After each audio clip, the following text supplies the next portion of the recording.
Hey, in today's season premiere episode, Minnesota is the 23rd state to go recreational, and we discuss the benefits this will bring to the state.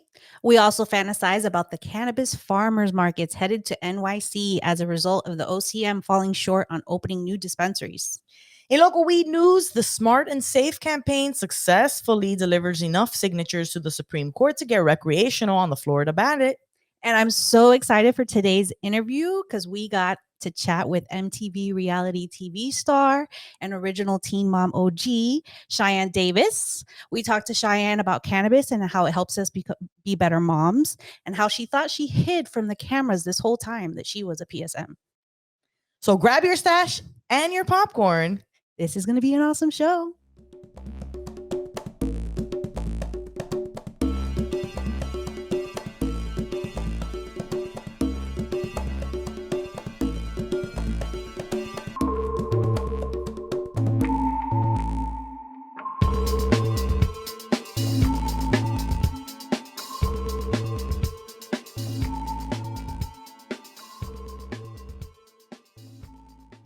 Well, what?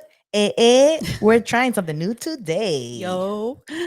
What up? So we're live on YouTube. We're live on Facebook. Yeah, this is a last minute. Like normally we record our podcast episodes today. We're like, fuck it, let's just do it live and see who joins. So thanks for following us, because you must have gotten the notification that we're doing this. You guys, hey, front row seat, Aaron, because you're subscribed to our YouTube page. But so for those of us listening to us, for those of you tuning in, I'm Sunny D. I'm Captain J. And we're the Pot Smoking Moms. If you like us, please do us a favor. Rate, subscribe, share, be friends with us on all social medias. If you were subscribed right now, you would have gotten the notification that we're doing this live. Right. Secret live stream. Season premiere live stream. This is our 12th season, guys. Yeah. Episode 121. Can you believe we've made it this far? No, at all. I thought nobody was going to listen to us. So this is a big deal for us. Yes. Go to our website, potsmokingmoms.com. There are all of our social media stuff. If we're doing any fun events, all that stuff will be there for you. Let's get this party started, and let's sesh, because I need to get our mind right to get into this show. I know. If you guys gather your things, we are headed for a smoke sesh.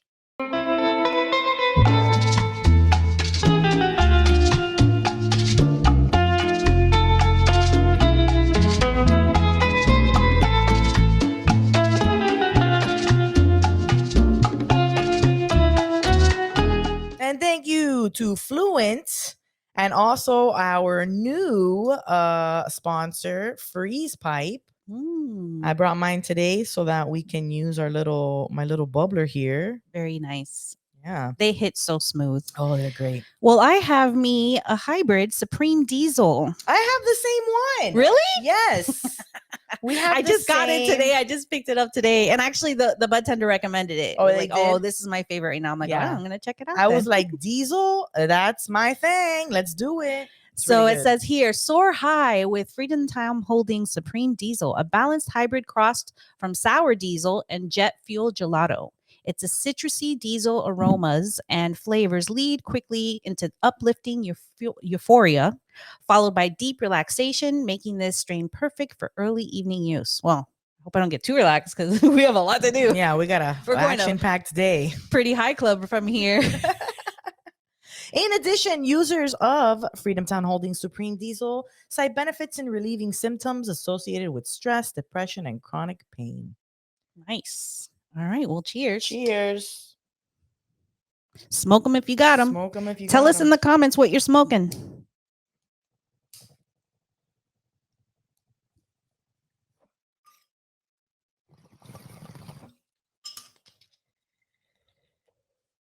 Now it really looks smoky in here, like the graphic Uncle Jesse made for us.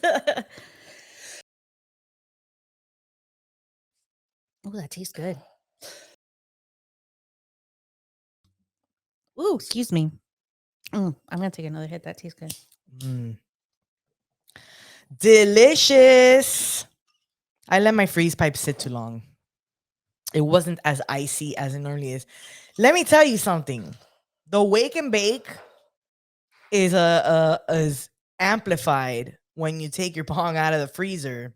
Really? And my God, it's awesome. I have a cup of coffee before, like usually before the little one wakes up, because usually the oldest one goes to school. I try to squeeze in some more time for the little one to sleep in. Yes. Get my wake and bake sesh on.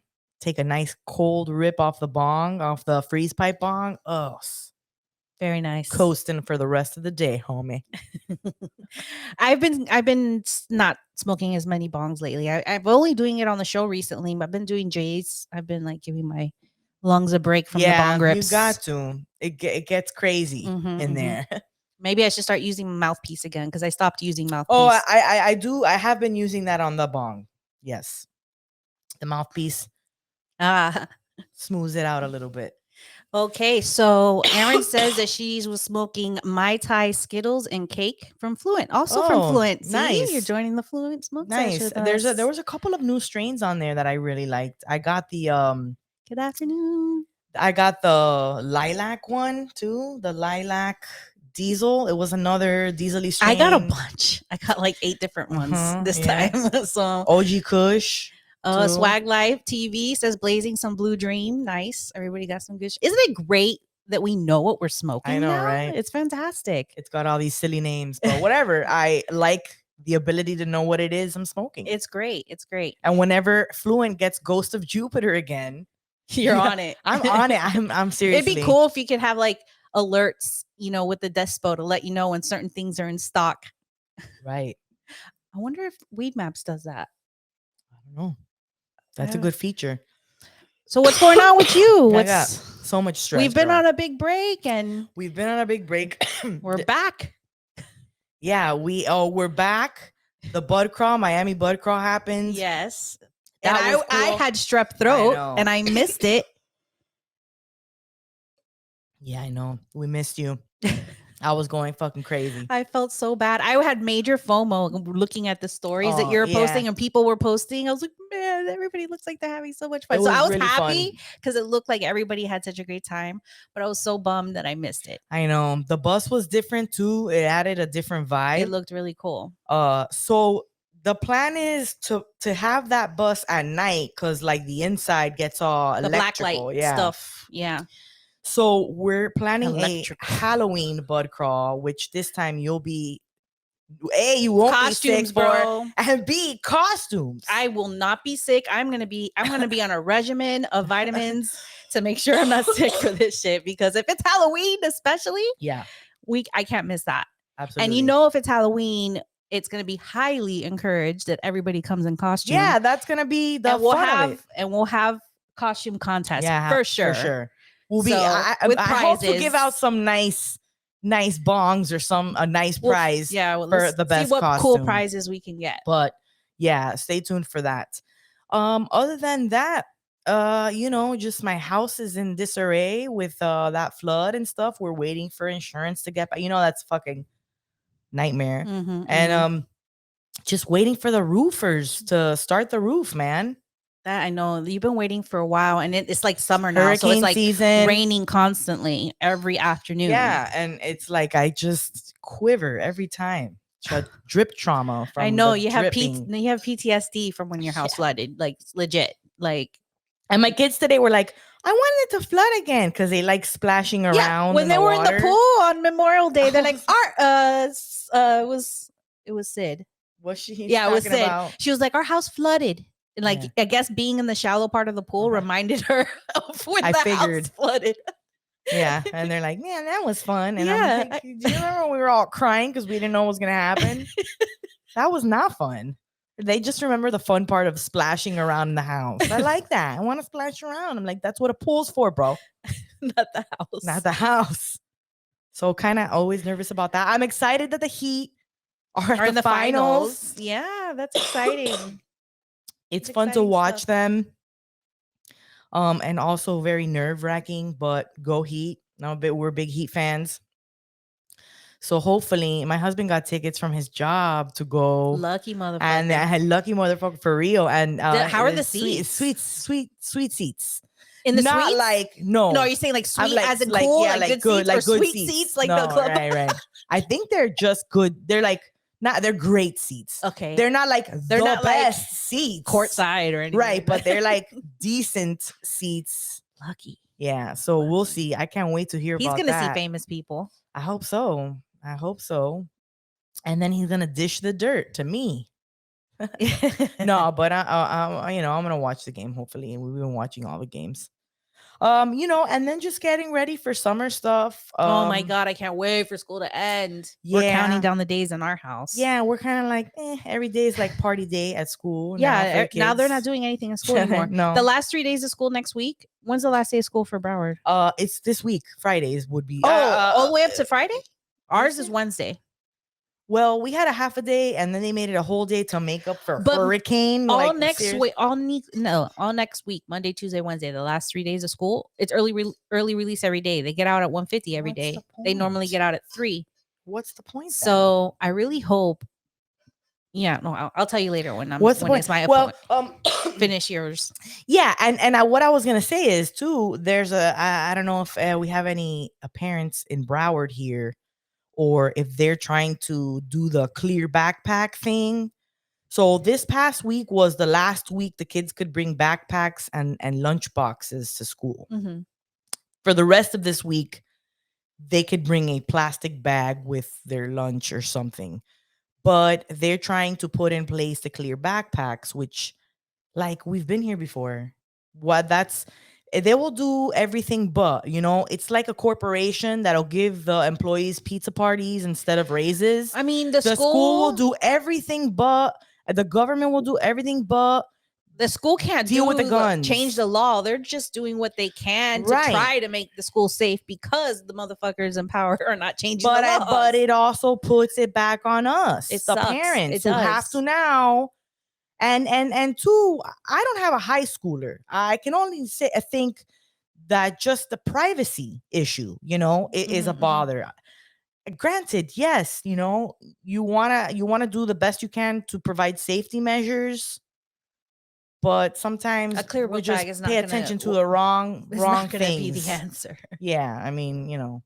And then our school doesn't have a kindergarten graduation. That is, when I saw that note, I was like, how sad. You didn't have a kindergarten No, graduation. and I'm like, well, this is my first time doing kindergarten. No, I but definitely I had always thought a that. VPK and a kindergarten. Right. Okay. Well, I think the VPK one is a little fucking too much, because seriously, 2 graduations in a row, like whatever. It's like a graduation every year. Yeah, it's taxing. It really is annoying. Just like, I don't know, man. I just feel like, well, there's usually, if not a graduation, at least an award ceremony. What they did was they put her in a little cap and gown, took a picture, and sent it home, which I thought was cute and thoughtful, because I don't know if that's something that other classes did. I'm thinking this might be the only thing my kids' class did, but no ceremony. And then I talked to another teacher from a different school, and she was like, you know, some people do it, some people don't.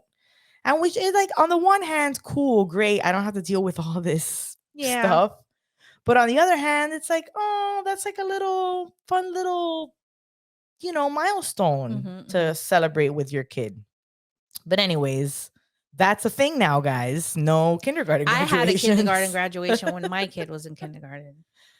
And then just like, you know, trying to map out what we're gonna do for the summer, because I kind of want them to have some fun and do some things with them. Same. But summer camp is kind of expensive. Super expensive. And you have 2 kids. Yeah, I've been looking and talking to other parents, see what they're doing, and trying to just figure out things to do that I can, you know. Is there anything that you think would interest Sloan? At least Sloan for summer camp, right? I would like to get her what into is she some into? different Like atmosphere. Maybe soccer, or like I don't softball, know. or like computers or art.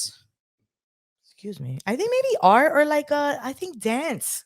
Dance. I feel like dance is good. Something they body, have all kinds of summer camps to build confidence, you know, because ultimately, you know, I just want her to like, because when it gets to teenage years, I know that shit, like that's you really, so I at least want to work her up into that so that we can get a good rhythm going. Yeah, I Find get that. something she could really pour herself into, something fun. Yeah, we're struggling with trying to find something like that for Julian too, because he was in kindergarten when the pandemic happened. Mm-hmm. So he was in the middle of his kindergarten year when they took him out of school and everything went virtual. Mm-hmm. And then he did all of first grade virtual. And he did like the first couple quarters of second grade virtual. So he's only been half of second grade and now all of third grade back in schools. Mm-hmm. So I feel like all that time being away from classmates and socializing Yeah. and only socializing through internet, he's more comfortable on the computer interacting with his friends than he is in person interacting with his friends. Yeah. And then like he's not into soccer. We did soccer. He didn't really want to do that. So I'm looking for something to also, do with like, him this summer. It also takes a couple tries too. You know what I to mean? find- Like, He says he it's kind wants of to a code. battle. He wants to learn to code. So I Cool. want to try to find a good like summer camp that's not too expensive Yeah. that he could go for a couple weeks and learn about coding to see if that's something he really wants to do. Oh, that's cool. And yeah, he's just counting the days down till the end of school. Hey, I like can't he's blame like, how many him. days, how many hours, whatever. Yes. I told you, but I don't know. I don't think I told our audience because it was probably on the break that my son and his friends, what they call school, is 6 crappy hours of our lives. That's what they call school. As in they call SCHOOL. 6 crappy hours of our lives. They made an acronym of school. And they're like, school sucks. Yeah. Yeah. I just also think it wasn't a good fit for him with the teacher this year. So I've been looking for vacations to do and everything's so expensive. So what did we end up landing on again? Because it's already kind of cheaper already because we already have the annual passes. Obsessed, girl. You're obsessed with Disney. You guessed that right. We're going back to Disney. I usually never, ever go to the parks during the summer. Ever. But we're doing it because it's hot as balls. Yeah, but we're gonna pace ourselves and only do a little bit, and it's just because and I feel like that's fun. Just to chill, go for a couple things, bing bang boom, and then go back to the hotel, chill. Exactly. Like we're gonna. He doesn't know because he's been begging to like just be picked up early every day or not even going to school anymore because school's like pretty much over and they're just being given busy work and stuff. But he doesn't know, and I really hope he's not out there listening to this. That I already have planned to pick him up early on Tuesday from school and surprise him and be like, "Hey, we're leaving to Disney. You're not going to school tomorrow." Yeah. Summer begins early. Yes. So the plan is to go up there on Tuesday and then stay Wednesday till Friday, so that I'm back by Friday because we have an interview on Saturday. We have podcast stuff Saturday. Busy. Podcast busy. We're back in season, bitches. Yeah. We're busy every week now. I know. Looking for some hands. Yeah. If any of you guys know good editors, video or editor, worked on podcasts before, down to get, down with the pot smoking box. Get down. Come on. Hey guys, by the way, YouTube channel, if you're here now, you better thumbs up this shit and subscribe. Make sure you subscribe. Some people be in here not subscribed. If they're here right now, they're probably subscribed because how'd they know about it? I know. Because this was a secret. Yeah, I know, but don't tell anybody. No, tell everybody. But tell everybody to sub for next time. They'll be in on the secret. Yeah, because I think we might keep this up. This is actually it's pretty interesting. Cool. We like interesting this. New take on doing the episodes. But we definitely want to give a shout out to our patrons. Obviously, we talk about them a lot on here. We just went over how we do watch parties on Discord. We do sessions on Discord. We're planning vacations. Yeah, there's a boat party. Boats, bitches, and blunts party coming up. We're renting a boat and taking it out to the sandbar, and we're gonna like pretend we're rich for a day. The Miami Riviera. Lots of weed on the ocean. Definitely probably eat some shrooms. It's gonna be a time. So thank you, patrons. We do this because you motivate us. You do, seriously. Honestly, we really thought nobody was gonna listen to us, and you know what? We were totally shocked, and we, we appreciate the ears. And even not our patrons, just our regular listeners. Yes, we love you guys. Thank you for hanging around. If you can't be a patron, that's cool. We don't mind. You just being here and listening is a big help. Rate, review, and do all that good stuff. Share our podcast. If you know other moms out there who, smoke weed, send them our way. And I think we're finally ready to go to Are we? Our first segment. Well, technically our second segment. Yeah. We got a test segment out there, but this is a good old favorite.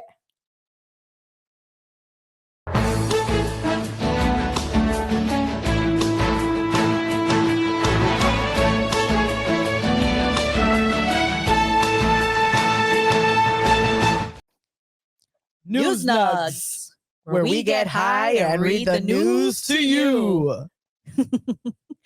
All right, so this is some great news. Minnesota becomes 23rd state to legalize recreational cannabis. Yay. Nearly 2 weeks after the Minnesota, why can't I say Minnesota? Minnesota legislator voted to legalize cannabis. Tim Walz made good on his promise to give final approval to the legislation this week. On Tuesday, Governor Tim Walz signed the cannabis legalization into law, officially making Minnesota the 23rd state in the nation to legalize recreational cannabis.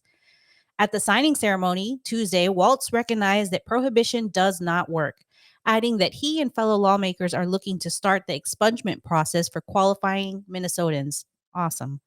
Walz also indicated that adults should be able to make their own decisions around these types of choices. We've known for too long that prohibiting the use of cannabis hasn't worked. By legalizing adult use cannabis, we're expanding our economy, creating jobs, and regulating the industry to keep Minnesotans safe, Walz said. Legalizing adult use cannabis and expunging or resentencing cannabis convictions will strengthen communities. This is the right move for Minnesota. All right. Gotta agree with that. A 300-page bill allows adults in the state over the age of 21 to use recreational cannabis and looks to transform the current illicit market into regulated, state-licensed businesses around the state. It specifically creates a new regulatory framework to license cannabis businesses to cultivate, manufacture, and sell cannabis at retail dispensaries. There are a total of 12 different business licenses a person can apply for in the recreational market, along with additional license for medical cannabis. The legislation also expunges low-level cannabis convictions. The new law will automatically expunge non-felony cannabis offenses, and it will establish a board to review more serious cannabis crimes. The Bureau of Criminal Apprehension's process of automatically clearing records is set to begin August 1st, according to the bill. The bill was designed with social equity in mind, granting social equity status to military veterans or active service members denied honorable status because of a cannabis offense, farmers from underrepresented communities, and residents of areas which have experienced a disproportionately large amount of cannabis enforcement. It will also set up an Office of Cannabis Management, which will oversee the regulation and sale of cannabis products in Minnesota. Additionally, the bill legalizes possession of up to 2 pounds of cannabis. 2 pounds. That's a good amount, right? I feel like that's a lot. Isn't it been usually in the ounces before, like in other laws? Possession of up to 2 pounds of cannabis in a private residence and limited home cultivation by adults over 21. Out in public, Minnesota adults are allowed to have up to 2 ounces. Yeah, I guess because it's at home. Well, right, and also residence. It's growing too, right? Yeah, so obviously, which we usually, the terms that we see is usually like in plants, how many plants you can have, and what stages of the plant stage, and all that stuff. And here it's just like 2 pounds. I guess it's just, I mean, you don't have to know after you that's after you cultivate and harvest, but and harvest and all that, but. The legislation allows adults to grow up to 8 cannabis plants at home. Well, here we go. There's the number. So you can do 8, including 4 mature and their flowering plants. We just got there. We just haven't read that far yet. Whoa. What just happened? I just dropped my cup back there. Okay. Can I check it out real quick? Yeah. Pause. We need one of those little.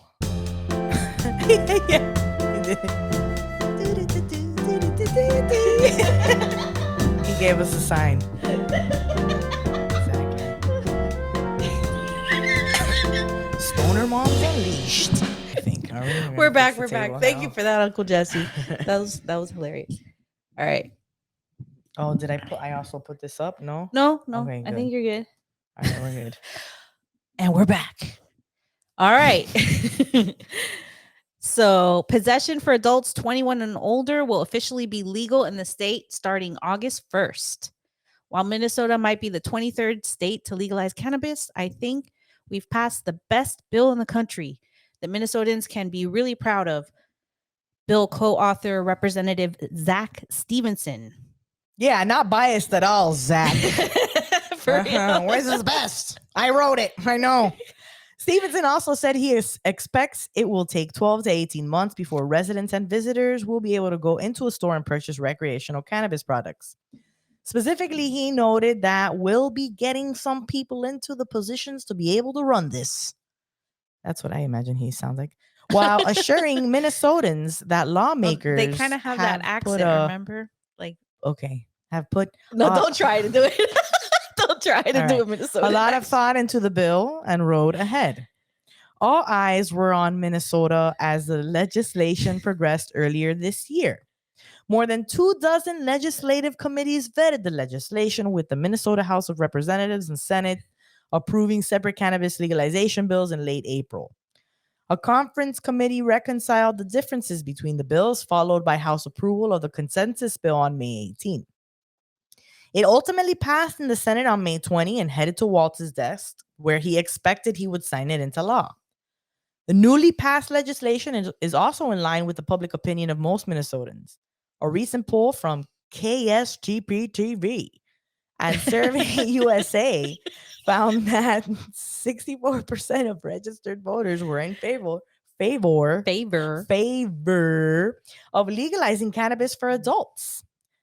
I mean, weed is the best. And they legalized medical cannabis back in 2014 already. So they've had medical since 2014, and now everybody can get weed in Minnesota. Congratulations. Gimme. Now I can go visit my cousin out there and be like, yeah, I could buy weed anywhere. I was asking my husband, what does a nice house go for out there in Minnesota? It's too fucking cold. I know, yeah. That's the only thing that would be stopping me to go to Minnesota is like how cold it is. Other than that, the people are really nice. It's very beautiful. I don't know. Yeah, they have good laws. Weed.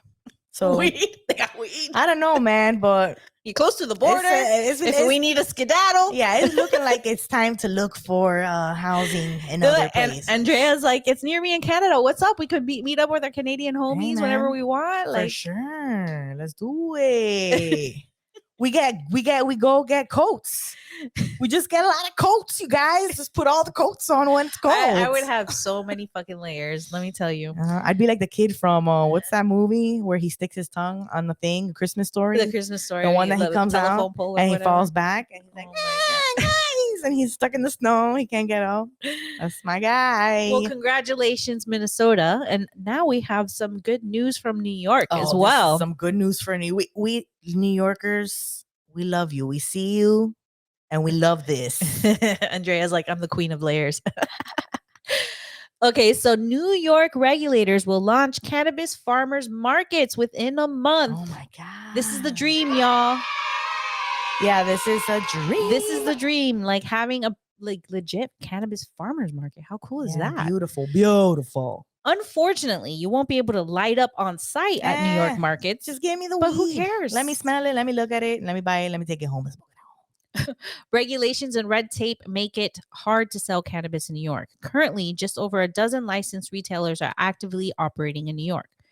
By introducing a marijuana farmers market, more retailers could sell their products as regulators continue to work to license and set up more legal brick and mortar storefronts. Officials say the cannabis farmers markets could start within a month. The announcement comes after a town hall event last Thursday for cultivators organized by the Cannabis Association of New York, in conjunction with the State Officials of Cannabis Management, OCM. During the meeting, attendees discussed how a farmer's market could both offer businesses a sale model while giving consumers a safe place to shop. Over the last year, lots of cannabis was grown, but much of it needs a place to be sold. The farmers market aims to solve such concerns. Yeah, so all these farmers were growing all this weed in preparation for recreational sales, but there's not enough storefronts open right now to really sell all that product. So much weed, not enough places to sell it. By the way, if you're on the live stream, happy 420. Oh, we hope is you're it? lighting up right now with us. And if you're not subscribed to our YouTube, you should, so you could be part of Now this I live have to stream. hit this. Do it, because I gotta pack my stuff. But OCM Chief Equity Officer Damien Fagon said at the event that regulators hope to get the farmers markets ready to open optimistically within a month. New York Cannabis Insider reported. According to OCM Director of Policy John Kagia, the rules for what will be called the New York Cannabis Growers Showcase program hasn't been released yet. I like that. New York Cannabis Growers Showcase Showdown. However, we should go and be like, oh, let's go judge the New York Growers Cannabis Showcase.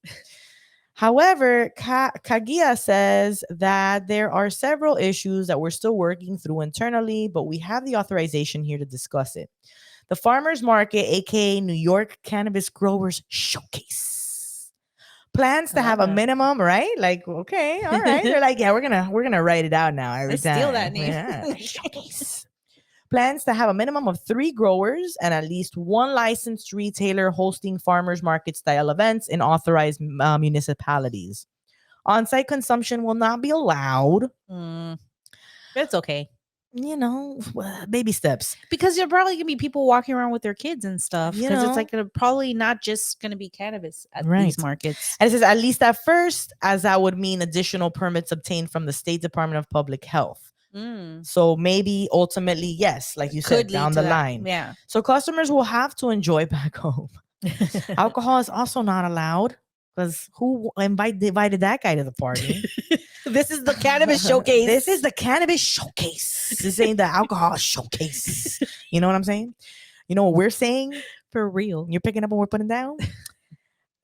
So while the farmers markets offers help for sellers, New York is a long way from providing fun, communal spaces for folks who enjoy cannabis, as one might enjoy a beer with friends at a bar. Hops are cousin to weed. Hops, right? Hops. So, beer. Yeah. Beer and some cannabis, they're cousins. Sure. But the star here and the showcase is cannabis for sure, 100%. Farmers is the pot. Farmers can try to obtain municipal approval to hold the farmers markets on their own property, which could provide communal gatherings. Additionally, they could try to sell at events like concerts, festivals. What? Can you imagine being at a concert or festival and there's weed to buy, legally from a vendor? And also, wait, hold on. I've had my weed confiscated at festivals. I'm so confused. Not only can you smoke it here, but you can buy it here. How do I wrap my brain around this? And let me tell you, bro, that's bank. They would make so much money at a festival. Let's say Tony. I'm sorry, I'm yelling. I'm just so shocked by this news. Let's say our buddies over at MHL, Miami High Life, wanted to set up at the fucking Cypress Hill 311 concert. Oh my God. You know how much bank homie will make? For real. I mean, that's tight. They could try selling at events like concerts and festivals. Because New York does all those free concerts in the parks all the time throughout the summer. Yeah, I mean, listen, you be walking through Central Park and fucking Panic at the Disco is playing over here in one corner for fucking Good Morning America. And you're like, wow, a random concert in New York City. That's just standard for a day in New York. But now you could get weed at those places. This is insane. This is the future, guys.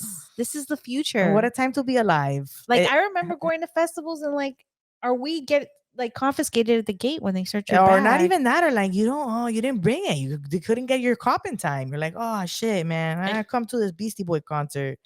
And then the next door neighbor over here has a joint. You spark up, your little eyes are like, oh man, I hope this neighbor wants to share the joint with me. I've had people offer me joints. Oh my God, yeah, for sure. And saviors. They're saviors. They're weed Jesus saviors. This was pre-COVID before. Right. We shared many things. Now germs are a little bit of a hot topic. Like, oh, I don't know you. Yeah. Back to the article. We think this is really important because it does two things. Kaguya said. One, it allows growers to get in front of the consumers who are going to be buying legal regulated product in New York and allows you to tell your stories. Two, it allows you to sell your product much more quickly across the states, across the state. So the idea would be that the retailers are going to be confined to the regions where they're authorized to operate, but growers would be able to do this anywhere in the state. So like farmers could legit do that because think about people that live in like rural like New York away from the city. There's probably less dispensary options out there, but there's a lot of farming out there. So if there's like growers already growing weed out there, and then they can have like almost like a dispensary or like a spot kind of like where you just go on site and smoke, kind of like that place that Lauren was telling us about in Colorado. They're like a grow place and a Yeah, I know. Which hopefully we'll be at in October. yeah, that's guys. another thing that we're trying to make it out to Colorado in October. Yeah, But that's yeah, awesome. it's So farm/dispensary. that's cool. Yeah, which is like yes, it's like going to it's a like vineyard and shit, but instead it's weed. Yes, that is the dream. Get this. Let's get this going, guys. So the idea for the Marijuana Farmers Market pilot program comes after New York Governor Kathy Hochul's administration stepped up its efforts to transition folks to the legal market, which under current restraints is difficult for both sellers and consumers. For many buying on the black market, even if it's illegal, others offers better, more affordable products, demonstrating that if New York wants a thriving legal market, they have a lot of work ahead of them. As part of efforts to persuade people to buy legally, a public education campaign was launched last month, pushing people to buy from licensed shops, relying on scare tactics of the dangers of buying illegally, and reminding folks that legal weed ideally means equity programs. Yeah, I mean, you're still an equity program when you're helping your plug out, right? Right. Yeah. Like, I'm sorry. That's good. That's a nice angle. Once they get, corporate cannabis up to the par of our plugs, because we get some good weed from our plugs, they've been growing weed for a long time. Listen, not to shit on the market, but I've seen some better things come from a plug from the legacy market. Okay, from legacy market, then we're getting at dispensaries, and I honestly think too they could pick the nugs for you where like when you get it at the bud tender doesn't know it's what all what kind of shit you're getting. It's all prepackaged. I mean, I look at some of the stuff that's how many like, hands has it gone through to get packaged and get to you? Premium, that fucking word, premium flower, and when you open it, some scraggly ass shit. You know it. You're laughing because you've done that. Yeah, you're like, oh, it's happened premium. many times. We get really good weed too from the dispensaries also, but like it's pretty consistent from the legacy. It can be inconsistent. Like, look at the dispensaries, and it's because they're producing at a higher scale, I guess, and like, and yeah, it is. You don't know how many hands have. Exactly. So in March, officials announced that they are doubling the number of conditional adult use marijuana licenses that can be approved from 150 to 300. Hochul also introduced legislation to crack down on vendors selling on the black market. Hochul visited one of the few currently open cannabis retailers in February, but did not buy anything. Okay. Like the guy writing, like, well, you just wanted to go see it, but you didn't buy shit, bitch. I just want to be clear. I went to look, but I didn't buy anything. Not me. I think that was more High Times reporting on the fact that she didn't buy anything. Yeah, they're just like cleaning their hands with that. They're like, yeah. They don't really support that much. They didn't buy anything. Like they don't get down. You guys, we got a YouTube channel, and we hope you're watching it now. Because if you're listening, upgrade your life. Go watch on YouTube. Okay. Oh, Diana is like, I'm literally having to read captions because I'm at work and my headset's just died. I'm so upset. Aw. I know you can't hear our beautiful voices. That's So I guess YouTube you could put the captions on YouTube and it'll caption Facebook does it. I think Facebook is. Oh, because she's watching on Facebook. Yeah. This live thing is actually kind of fun. Yeah, I like it. Yeah, I like it. This is a good test. Welcome to the secret. Welcome. Yeah. So now it's time for our next segment. It's time for our favorite segment. I love you, Miami.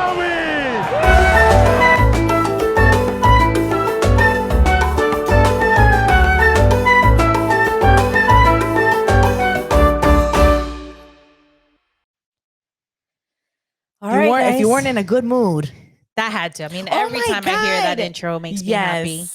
And we should have queued it up. The video of Livan Hernandez in a little league team. I couldn't believe it. I had seen it. That happened recently? That happened recently. Oh, so what's up with him? Livan Hernandez, I guess he does little league now, or he's awesome. A little league coach. Yeah. But some shit went down on one of their games, and he was involved in some sort of verbal altercation. Oh, yeah. Oh. Drama. Yeah. Drama at the Little League. And which is like, come on, bro. Really? At the Little League? Let's go, guys. Some parents can get into it. Yeah. Hey, especially if you are an award-winning baseball player, who's going to cross Livan?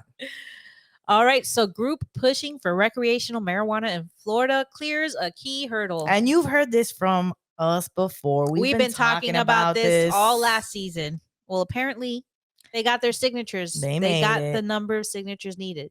Next stop, approval from the Florida Supreme Court. Yeah.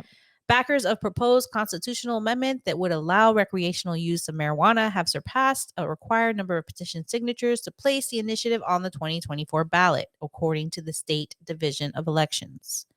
The agency's website showed on Thursday that the Smart and Safe Florida Political Committee, which is sponsoring the measure, had submitted more than 967,000 valid signatures for the initiative. Committees have to submit 891,523, so they surpassed it. Valid signatures for the placement on the ballot. While the proposal has topped the signature threshold, it still must clear another major hurdle: Florida Supreme Court approval. The court reviews ballot initiatives to ensure they address single subjects and are not confusing to voters.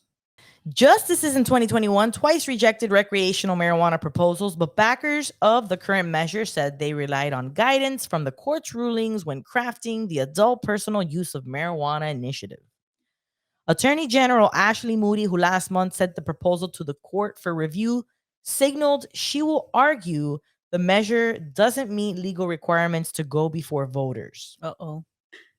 Dun, dun, dun. Dun, dun, dun. The court asked the proposal's opponents to submit briefs by June 12 and gave supporters until July 5th to respond.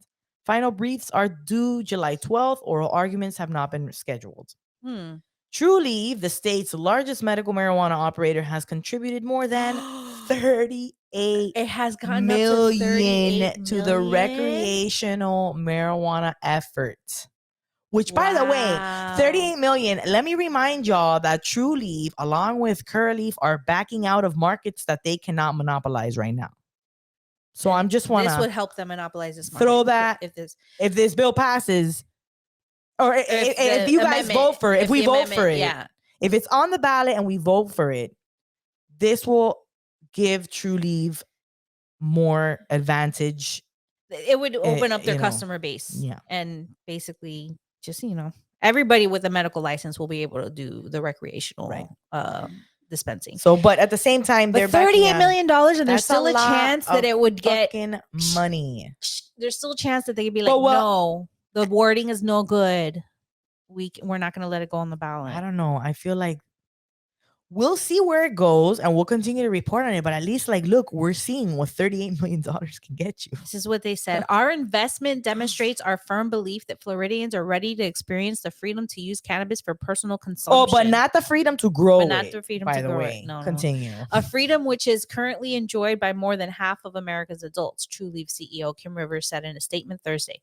With over 965,000 validated signatures from nearly every part of our state, it is clear these voters share that belief. We are thrilled the campaign has made this milestone and look forward to seeing this initiative on the ballot next November.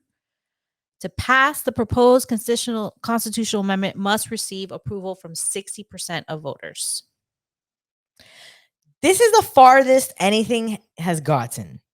And we've reported in the past. Well, no, the other ones got to be reviewed also. But this is the part where they stopped making it. Is that no? what The Supreme Court said it wasn't a single subject matter. Remember, we reported because it was homegrown.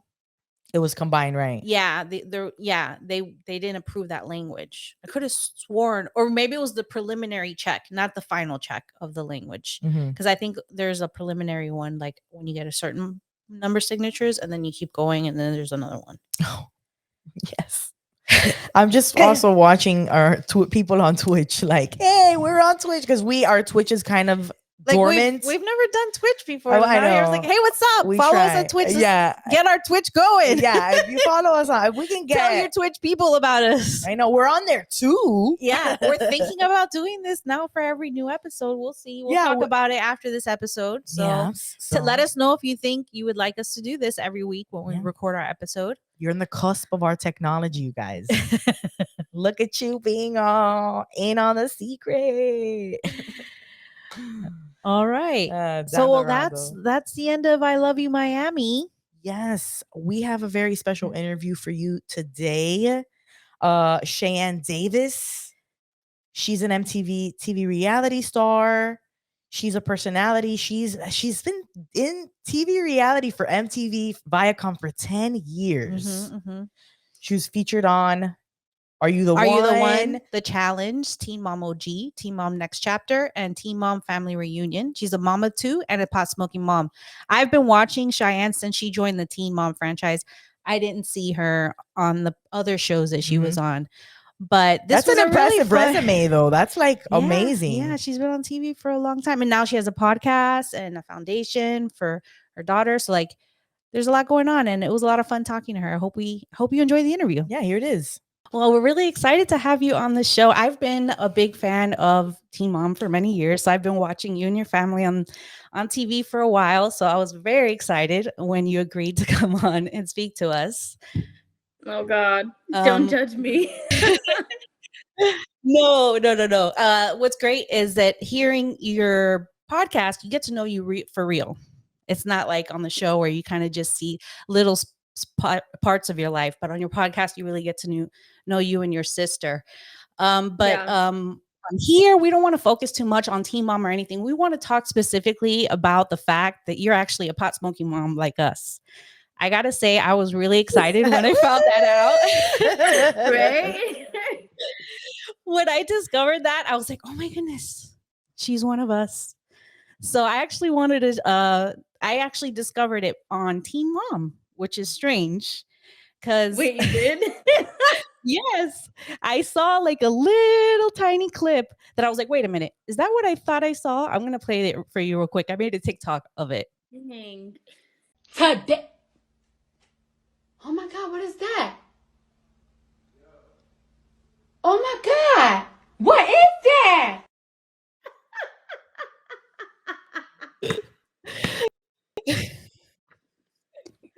And that was literally my reaction when I saw that.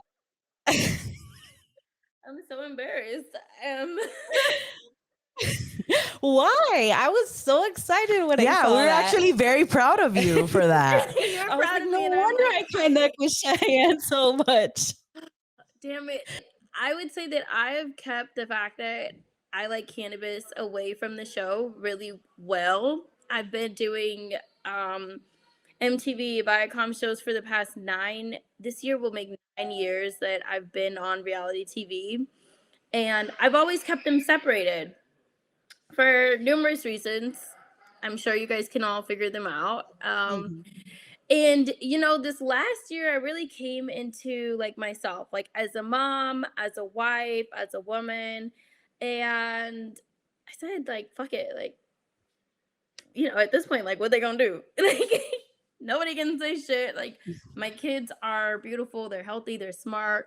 No one can say I'm a bad mom. I feel like I've established that I'm a good mom. And for my bridal shower, which is where that clip is from, my mom asked, what were my bridal shower wishes? And I feel like when other brides were like, I want, a champagne bar or like fancy lingerie, I was like, I want somebody there who's rolling up weed. Like, I want someone at the party who's rolling individual joints for the guest. And my mom was like, okay.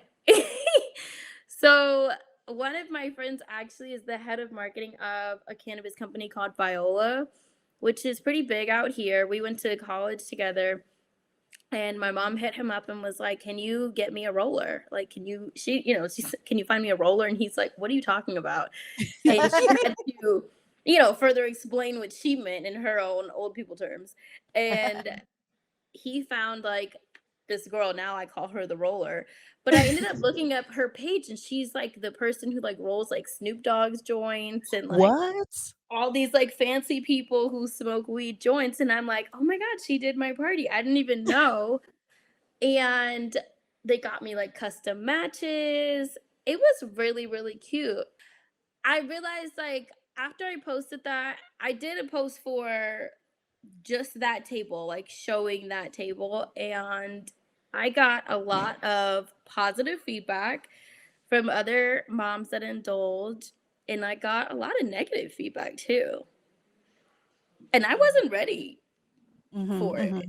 I'm sure you guys can speak on that more than I can, because that was my first time even opening that door. But it was like, I wanted to almost put up another post like, wait, you guys don't smoke? And you know what? A lot of times you'd be surprised. The calls coming from inside the house, girl. And it's like people who are like, they're throwing whatever judgment that has been thrown them back at you when they're the ones that smoke too, because that's what usually happens after you go back and forth. Well, always like, don't feed the trolls, but you kind of the trolls feed each other, and you'll find out that a lot of these people are also smokers. And it's just kind of strange. Yeah. It was actually one of our listeners that showed me that post, because when I made that TikTok, she's like, yeah, she posted it on Instagram. And I was like, I follow her. How did I not see this? But I follow you on my personal Instagram, which I'm never on because we're so busy on our podcast one. So I went and looked at it, and I was like, oh my God. So I immediately followed you from Pot Smoking Moms too. I had to go and follow you guys. This is amazing. No, it's so crazy. When we reached out to you to be on the show, what was your first impression when you saw this Pot Smoking Moms podcast? Like, were you open to talking about did you it? have You've been doubts? concealing it for such a long time on the show. Like, were you like, oh, I don't know about this, maybe I shouldn't? So the crazy thing is, it seemed like once I opened that door to let people know that, I do smoke, I like edibles. I'm not particularly good at it. Like, if you ask my husband, he'd say like I'm a terrible high person. Like, I'm just I need to do it like once the kids are down for bed. I used to be able to like smoke and function and like get things done. I think after I had Ace, it just doesn't work for me. So I'm like a nighttime closet smoker. That's what my friends call me. Or if I don't have the kids, then I'll smoke all day. But if I have them, I need to like function and still be me. I mean, I'm still me. You get what I mean. But I know what you mean. I still need to be like, I'm here with you. So I think that it kind of all came at once, where all of a sudden all these like cannabis companies or podcasts or platforms that were like, wait, we didn't know. Now that we do know, let's talk about it. What's up? And at first I was like, I asked my manager, what do I do? Like, what do you think I should do? And she kind of was like, this is a decision for yourself. You're not doing anything illegal. You're not hurting anybody. This doesn't make you a bad mom. This doesn't make you an incompetent mom. You're still a good mom. Like, you're going to have to make that decision of like, F it, who cares what people think. And there's also this whole world of moms who do smoke that you could relate to and possibly could relate to you. So I chose that route, which is why I'm here. And at the same time, my friend who is like the head of Viola asked me if I wanted to do a Mother's Day cannabis gifting. And I was like, oh, this is fun. Like, what is this? I don't even know what that means, but okay. So he was like, write me a list of like all your like mom friends, regardless of like following, just moms that you want to gift like pre-rolls and edibles to, and cannabis merch and stuff. And I was like, oh my God, this is so much fun. So I gave him like a list of like 30 moms to gift all this cannabis stuff to. And all the moms posted it and tagged me in it. So then I'm like, oh shit, I gotta repost it. So then all my Mother's Day posts were all weed. And people Yes. were like, really?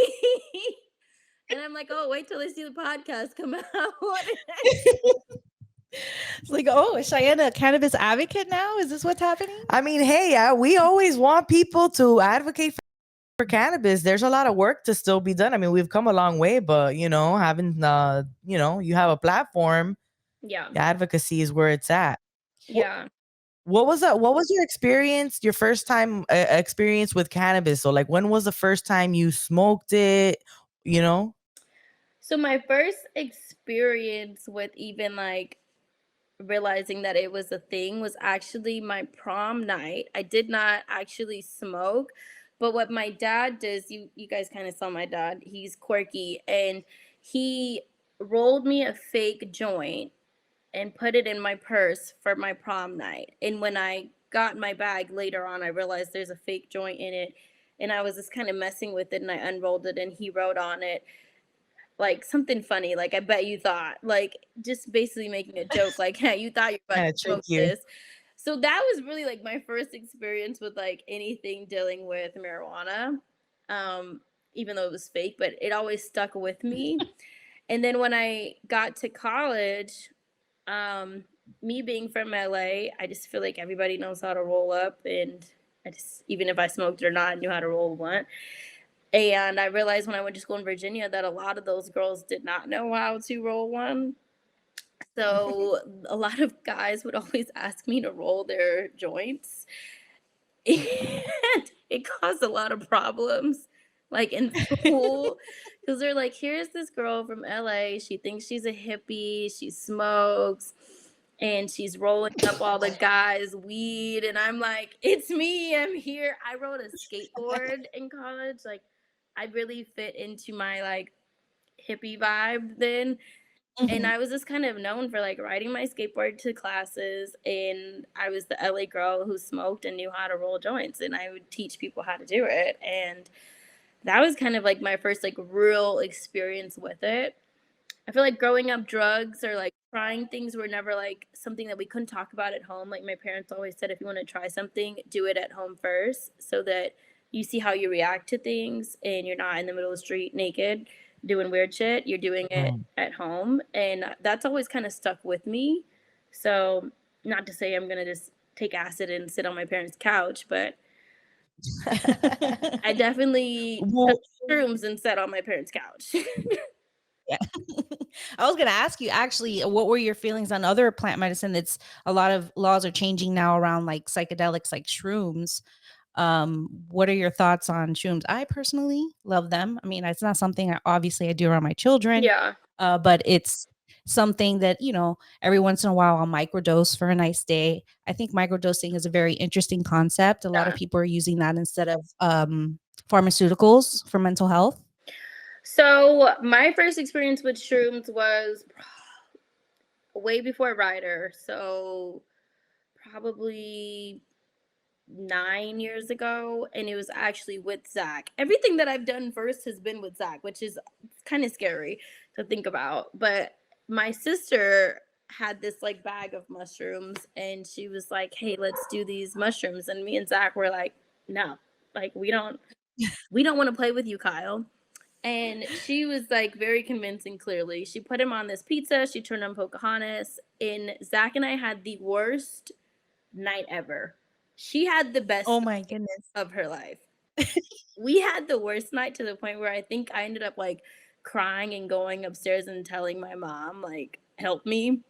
Oh my goodness. We didn't know what we were doing. We ate way too much. Yeah. You probably ate too much. Yeah.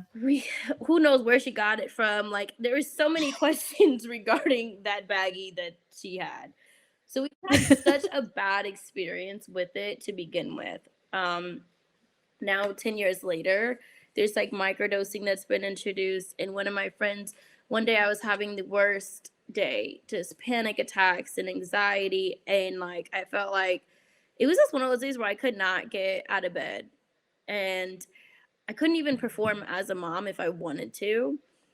And she's like, "Oh my God, you need a microdose." I'm like, "I have no idea what you're talking about." And then she like sent me a picture of this candy bar. It looked like a regular chocolate bar, and she's like, "You just take a square," and I call them happy bars. And I'm like, "Girl, you're way above me right now. I'm in this like dark place, and you're talking about a happy piece of chocolate."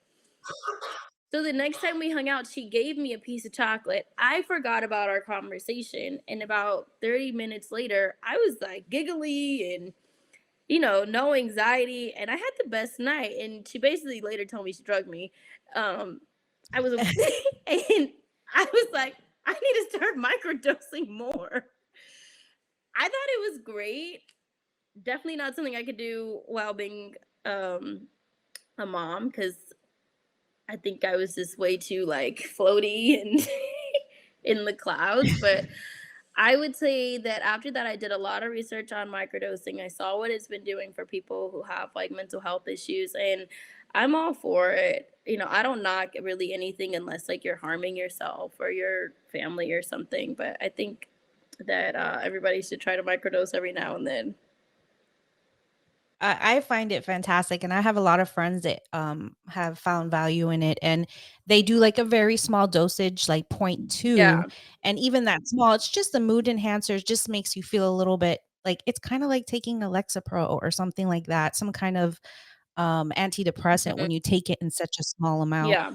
So a lot of people I've found have been able to actually go on a microdose regimen and switch off their, pharmaceutical Oh, drugs wow. and go more the natural route. Yeah. I love It's that. really interesting. I think that's great. I feel like we're so far in age now. Like, we should be able to try different things without judgment and without like mom shaming, which I feel like is such a huge thing right now. It's so easy to mom shame via social media or whatever platform you're on. And I feel like if you find something that works for you and makes you a happy and better person, then do it.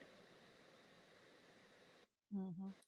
Yeah, and moms are so stressed out. I mean, who needs it more than us? Like, we've got so many things we're handling, Yeah, I you agree. know? I agree. And cannabis helps me with my like ADHD tendencies. Like if I'm like, obviously there's a big difference between when I smoke an entire joint and I get high. Mhm. And then there's when I take a hit and it kind of just clears my head, which is strange to hear, Yeah. but that's how it works for me when it's just in small amounts throughout the day. And I can actually focus on tasks instead of being so, oh, I got to do this, I got to do that, got to do this, and be all over the place. Have you found that cannabis has been helpful to you in any medicinal value? I know you said you usually do it in the evenings. Is that like for you to like de-stress, help with your anxiety? I would definitely say it helps me de-stress. Zach calls me like a one hitter at this point. He's like, what happened to you? Like, you used to be so good at this. And I think at this point, I've just learned like my limits of what I need to help me just kind of like relax my mind. I have ADHD. My head goes a gazillion places a mile a minute. And I do agree that if I do hit it, one time, then I'm able to just kind of like think clear. So I understand what you're saying when you say that. Whereas if I do sit and smoke a whole joint, I'm probably laid out on my couch and I feel great. Don't, I feel fantastic, Right, but I'll be on the couch right. all day. So I've had to really play around with me and cannabis now at this age and what I want from it. And it's different on different days. If it's a weekend and we don't have the kids or my parents have our kids, then I'm as free as a bird. But if it's a regular school night and I know I have to wake up and do things in the morning, I probably hit it once or twice, and it does help me relax and watch the movie. um for a while I had a lot of like weird appetite issues, just I think one, getting body shamed and not feeling like really comfortable in my skin. I almost trained myself like almost not to eat as much as I should, and it was really unhealthy. And one of my friends was like, you should try to smoke a little bit more and it will help you, like, maybe get the munchies, for lack of better terms. And I would say that it honestly helped me like gain my weight back. I probably gained too much back, but I would rather do that than be unhealthy. So it's definitely helped me in like ways that I didn't even think that it could. um it's crazy because I had this conversation the other day on, was it on our podcast? I don't think so. Or maybe it was just in real life. But we were talking, I was doing a meeting with the cannabis company, and they asked me if I knew of any moms that cannabis have helped with postpartum. And I was like, I can answer this in like a week. So I wanted to ask you guys if, because I feel like you would know better than me. I didn't smoke after I had the kids because I was nursing. But now there's all this Yeah. research about moms that smoke while nursing or smoke while pregnant or help them with postpartum. So I was like, maybe you guys would have a better answer than I would. We actually had a mom come on the show. Was it Motherhood in the Pursuit of Happiness, that episode?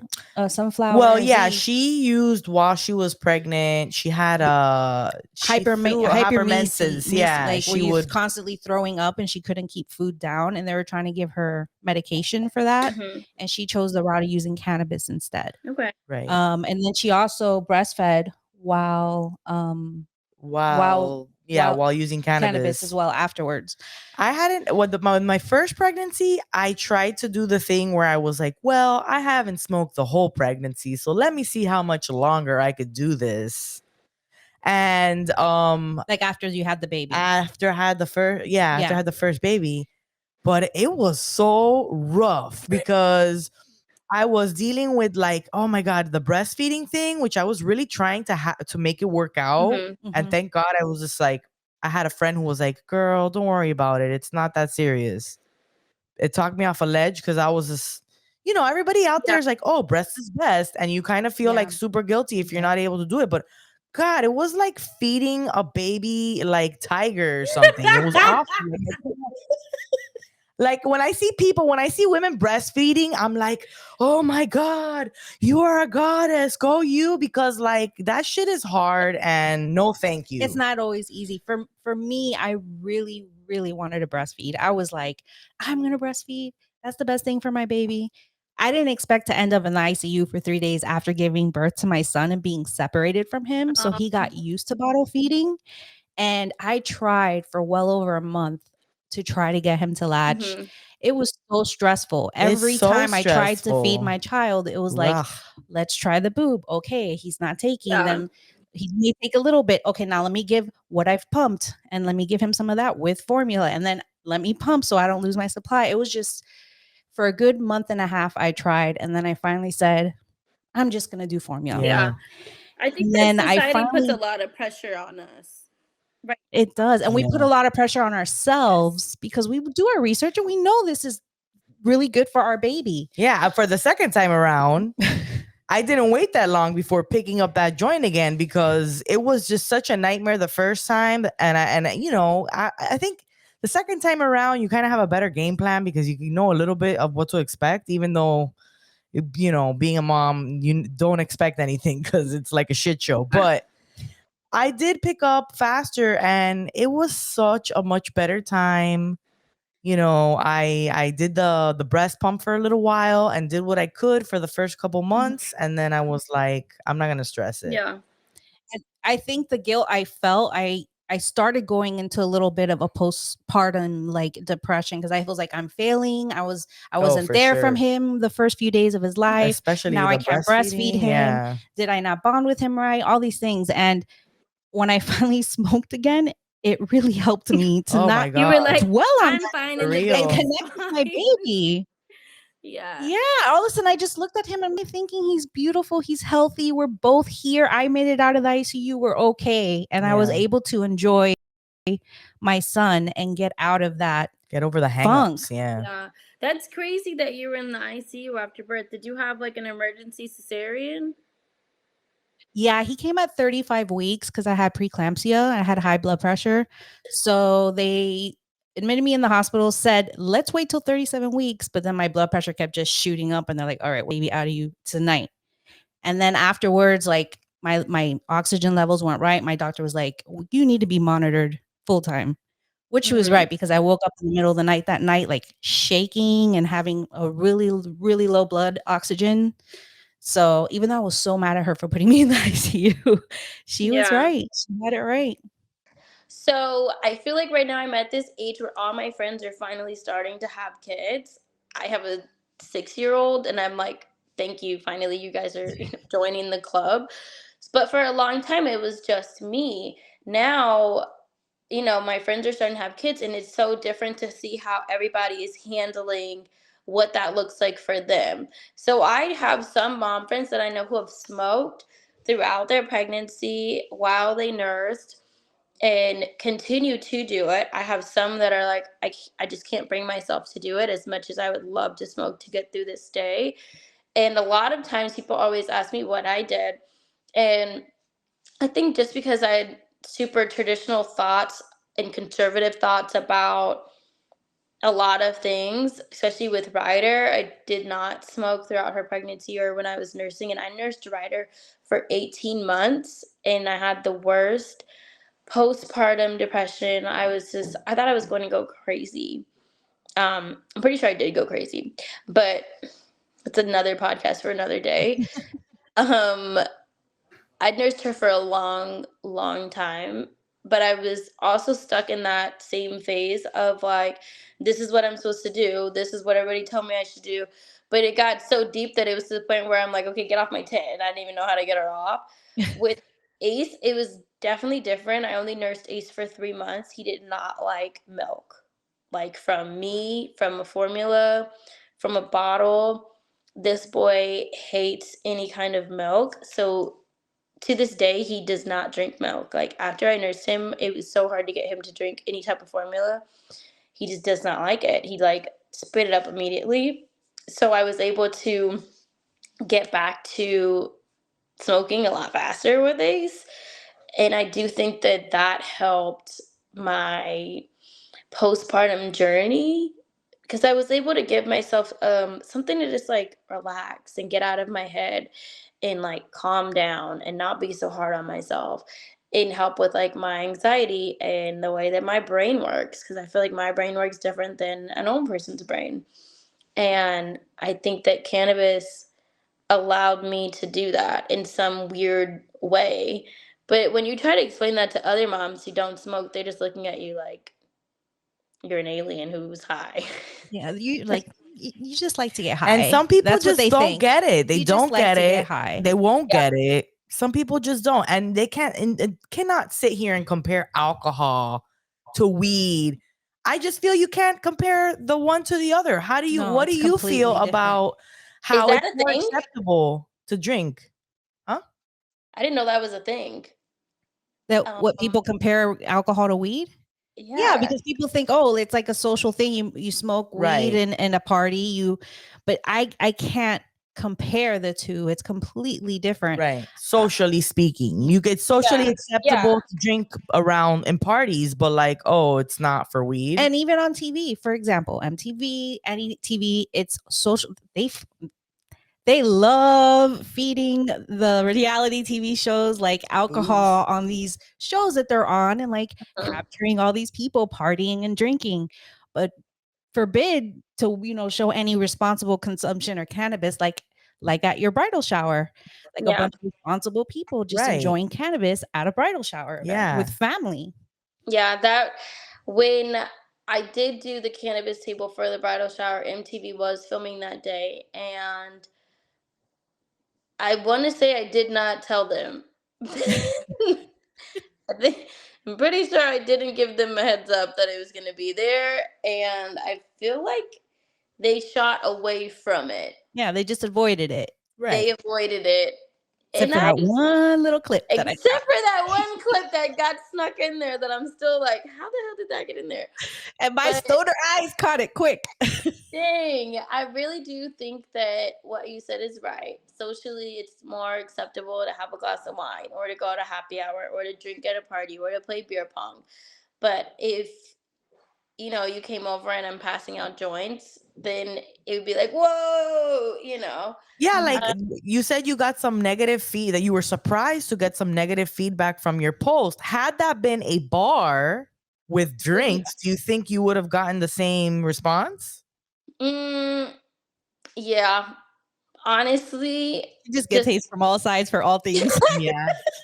I can go outside with like the most beautiful day and post that, and someone will find a problem that my big toe is ugly. Like, it just does not matter. I feel like just because of the platform, there's so much negativity and positivity that comes with it that it just does not matter what I do. Someone will find a problem with it.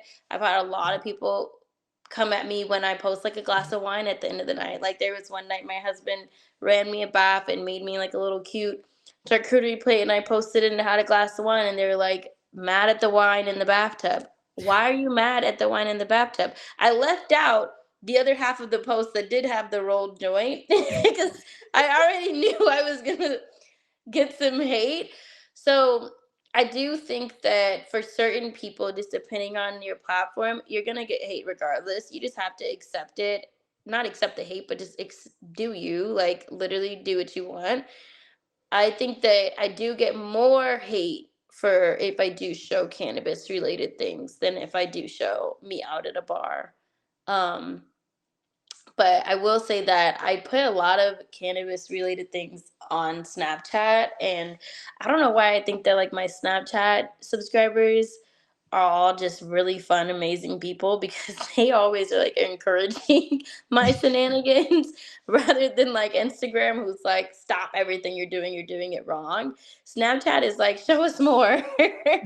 So I think sometimes you just have to find like your people, uh, which sounds weird, but it is what No, it it's is. true. And we learned that with this podcast. Like, we found our people on TikTok before they started heavily censoring it, because at the beginning, when the pandemic first started, we were able to put all sorts of videos out, no problem, and they wouldn't censor us.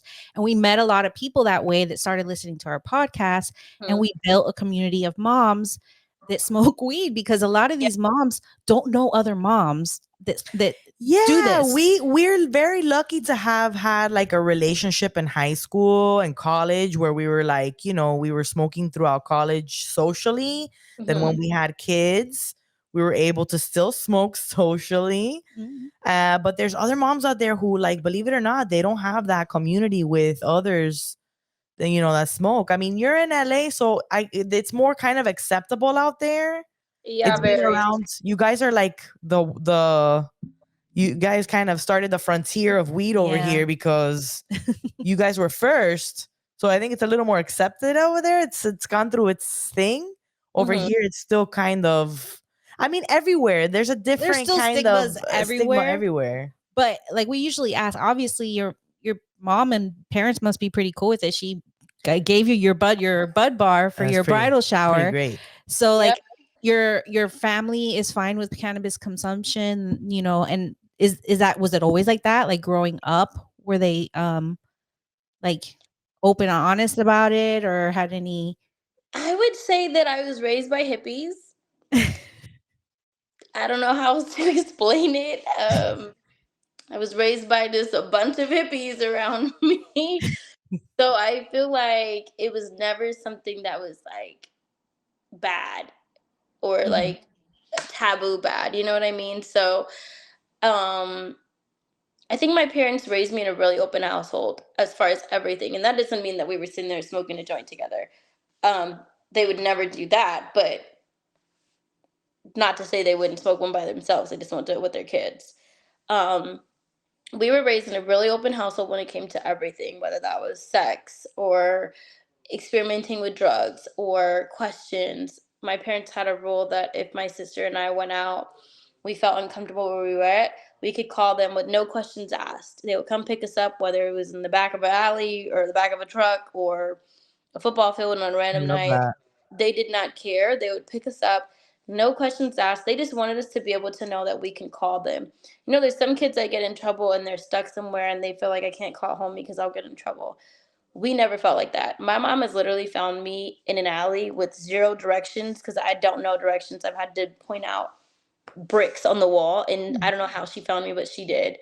And I got in the car, and I can picture her with her rollers in, and she just looked at me and she said, I'm so proud of you for calling me when you knew you shouldn't be somewhere that you were at. And I just spilled all the beans. I told her everything. So it was I like love that. she didn't even have to ask me what happened. I told her everything before she could even say, well, what happened? And Wow. I realize now as an adult in raising my own kids, I want that same rule because I had to call my mom in a few times, and one was really serious where I felt like I was going to get sexually assaulted. And I was living in Virginia. My mom was visiting me for the first time. Well, she was bringing me to college, and I had met up with somebody that I met on Facebook from the same college. I went to a party and I realized it was not a party. It was me and like 20 guys, and I'm just sitting there waiting for the party to start, and I realized I'm the party. And I called my mom and Oh, I'm so like, terrifying. you need to find me. And I described a tree and a bridge, and she found me. Literally, I hid in the bathroom and she came and found me. But that was because we had that foundation. um and I think that was the same foundation when it came to drugs or marijuana or whatever the drug, whatever it is, whatever your vice was. Of course, they're not saying like sit here and do crack. Like, that's not it. Right. Well, But they were like, you're going to try things. You're going to want to try things. You're going to want to experiment. You're young. We did it. And we want you to know what it feels like before you're out there in the world and then you experiment. So when we would travel, my parents would let us drink, not like get drunk, but we would sip. Mhm. So alcohol was never a big deal to us. Like when most people get to college, they go crazy. They drink too much. They're throwing up. They're getting alcohol poisoning. And I'm like, I don't like vodka. And they're like, how do you know you don't like vodka? I tried it before. What do you mean? You don't know you don't like vodka? Like, yeah. so I quickly realized I was raised by a pack of hippies. Like, how do you not know that what vodka They tastes knew like? about gentle parenting back then. So they would let us sip alcohol out of the country when we were older, and I realized quickly that I didn't really like alcohol that much. Like, it just wasn't my thing. So when I got to college, I wasn't a big drinker. Where everyone else was shit faced, I'm like, you guys look stupid. Like, you don't know your limits. Like, I think that sometimes at parenting, we have to learn that we did the same shit our kids are about to do, but why do you want them to look dumb while doing it? Like, let them figure it out at home. To me, I would rather my daughter say, like, I want to know what alcohol tastes like and tell me rather than go and buy some shitty alcohol and get in a car with her friend. Yeah. And I'm going to say the same thing with weed. I'm not going to pass you the joint, but if I smell Right. it in the room, I'm probably just going to hope that it's Make, good. Like, make sure you're smoking good shit. right. Just going to pray that you bought it from a good place. But I think it's so crazy now, like just being a mom, and I still think I'm a young mom, and now watching like my kids grow up and watching my parents get older, and they're way more relaxed now with me seeing things than they were when I was a kid. And I'm like, is that an edible? Like, I'm like zooming into my dad's shit in the car trying to figure it out. And it's just crazy now. But I really think that I was raised by hippies. I'll tell everybody I had a hippie growing up. So Well, they it's did a good then. They gave you a good foundation. I think that's a great, way to parent is to be open enough to that so that your kids aren't scared to come to you when they need you the most. yeah, But I was definitely scared to go to my parents growing up. I would not yeah. call them. Yeah. yeah, same. So My parents that's the know type of way relationship. too much. They know way too much about me. It's sick, probably how much they know. But you can see the beautiful relationship you have with your parents on on Teen Mom, and when you have them on your show too, on your podcast. Yeah. So tell us a little about the other stuff that you do outside of Teen Mom. You have your Think Loud Crew podcast, and then you have your was it your organization that you Yeah, started, the so foundation? my sister and I started a podcast during COVID. We were tired of just talking to each other and looking at each other. I'm like, let's talk to each other with like a purpose and hopefully somebody can relate to it. So we started Think Loud Crew, and the premise behind it was kind of like the thoughts that we say in our head but won't say it loud, and now we will. Um, so we have Think Loud Crew, and it turned into something way bigger than we ever thought. I didn't think anyone would ever listen to us, to be honest. Same. And then all of a sudden, I'm like, bitch, there are people tuning in. Like, we need to say something important. And writing and like responding and commenting. Yes. You have a very engaged audience. It's crazy. So we have the podcast. On top of that, I started a nonprofit back in 2027 called Rage Regardless Rye, which talks about bringing awareness to metabolic deficiencies. My daughter has a rare condition called VLCAD where she can't process fatty foods, and I knew nothing about it. I didn't even know that that was a thing until my child had it, and I was either like, I can be sad and depressed, or I can do something about it. And me starting the nonprofit was me doing something about it. And then I have Nails by Ryder K, which was started also in COVID, and I was a week away from having Ace, and we launched. And everyone was like, you need to be in the bed with your fat ass stomach and just lay there, and you are launching a business. Why? And I'm like, I don't know, I'm crazy. But we have Nails by Ryder K, where my rider goes and she picks out her nail polish colors. She names all her colors. And it's a mommy and me line. It's all non-toxic for children, but also for adults. And we love it. It does really well. We're coming out with a book about Ryder being like this mini boss. She takes on her persona very very Seriously. much. Very seriously, she thinks that I'm her worker. Technically, I am according to our paperwork, but I'm like, girl, bye. And then my dad and I recently just started recording. We're going to launch soon, but we haven't launched yet. But we have a new podcast coming out called Unfiltered Kitchen, where 3 weeks I talk with him, and then 3 weeks he talks with my husband, just giving different perspectives on life, and that man can talk. So if you tune in, get ready to have your listening ears on. Yeah, even if like you're lucky to have parents who are open about it, you know. I kept it secret for a while, and then I was like, "Oh, I'm so proud of this community that I've built." And then, you know, breaking it to my mom and just to some more judgment. Like it's always like a weird thing, but it's very nice to have parents who are open and wanting to talk about it. I think we talk a lot about parents and how they, you know, talk to their kids about weed, and a lot of them are like, go the education route. And a lot of times in places like where you live, you can grow the plant and basically be like, this is a plant and we grow it and it's medicine. And that's basically like, those are the basic things that parents do to educate their my kids. dad had a plant growing up. We just thought it was a tree. Yeah, no idea. You see, he was doing it in the background. He was planting the seeds in the background. Now I know why I'm like this. We should have your dad on our podcast next time for sure. Yeah, we'll do it again with him. I'm sure he will have many stories to tell you. Or with Zach too, Pot Smoking Dad too, right? Zach, you consume together, right? We do. Yeah. Zach way more than me. I feel like he's like really good at doing it and like living his whole entire life. Like, and you would never know.